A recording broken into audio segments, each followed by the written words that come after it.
Welcome friends, आपण पाहत आहात I23 एज्युकेशन यूट्यूब चॅनल. हा थर्ड टाईप आहे आणि क्वेश्चन 49 आहे. सरळ व्याज चक्रवाढ व्याज जो आहे आपला मेन पॉईंट, त्याच्यामधला हा तिसरा टाईप आहे.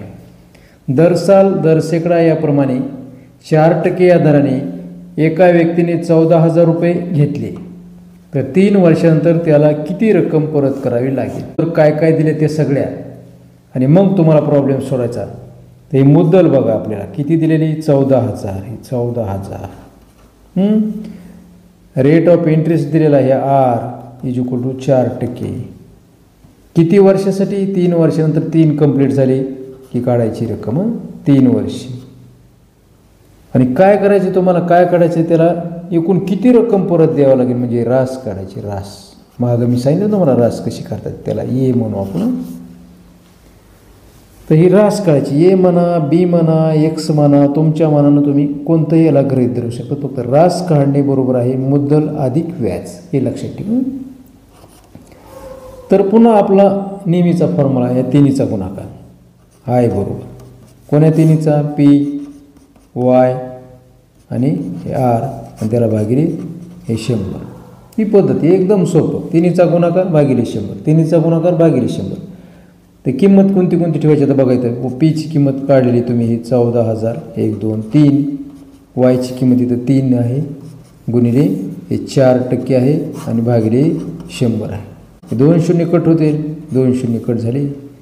वर राहिले 140, आणि इकडे 3 आणि 4 आहे. लिहितो याला डबल मी. 140 आणि गुणिले 3 चौक 12 करू डायरेक्ट. 12 बरोबर आहे.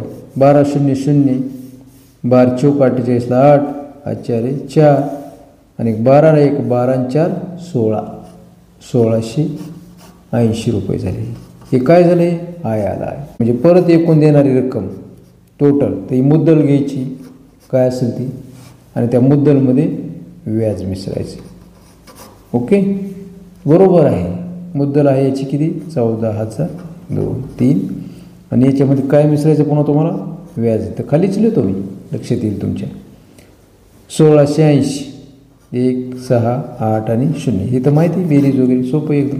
0 8 6 4 आणि 1 5 आणि 15,680 रुपये एकूण परत द्यावं लागतील. किती?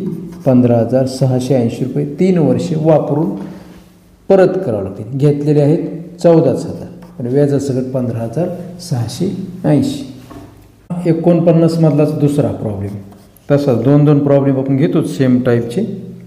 दर साल दर सेकडा 7/2 या टक्क्यानं एका व्यक्तीने 1,00,000 रुपये घेतले तर 24 महिने पूर्ण झाल्यावर त्या व्यक्तीला एकूण किती रक्कम परत करावी लागेल. प्रत्येक ठिकाणी तुम्हाला थोडा थोडा बदल केलेला दिसेल. हे किमती काढतो मी अगोदर. पी किती आहे, त्याच्यानंतर वाय किती आहे, आर किती आहे ती काढू. पी म्हणजे हे प्रिन्सिपल अमाऊंट आहे 1,00,000. 1 2 3 4 आणि 5. किती वर्षासाठी? इथं दिलेले 24 महिने. मग 24 महिने बरोबर 2 इयर करायला कन्वर्ट करायला लगेच. आणि तिसरी व्हॅल्यू कोणती राहिली? रेट ऑफ इंटरेस्ट ही 7/2%. काढायचं काय? त्या व्यक्तीला एकूण किती रक्कम परत करावी लागेल. म्हणजे घेतलेली रक्कम आहे 1,00,000, वापरली 24 महिने, 7/2% दरानं, तर 24 महिन्यानंतर परत किती करावं लागतील. मग परत किती करावं लागतील म्हणजे काय करायचं? तर पुन्हा रासच काढायचं. एकूण रक्कम पी अधिक आय, म्हणजे पी अधिक आय म्हणजे प्रिन्सिपल व्हॅल्यू प्लस इंटरेस्ट, हे दोन्ही काढायचे बघा. आणि या दोन्हीची बेरीज केली ही किंमत निघून जाईल. आपला फॉर्म्युला नेहमीचा I = PYR भागिले 100. = 1,00,000, 3 4 आणि 5, 1,00,000 गुणिले वाय किती आला आपला? 2 इयर. हे 2 इयर याला कन्वर्ट केलं मी 24 महिन्याचं इयरमध्ये. आणि नंतर काय आहे? आर रेट ऑफ इंटरेस्ट आहे 7/2 डिवायडेड बाय 100. बरोबर आहे. हे 2 शून्य कट करतो, हे 2 शून्य कट करतो, बरोबर.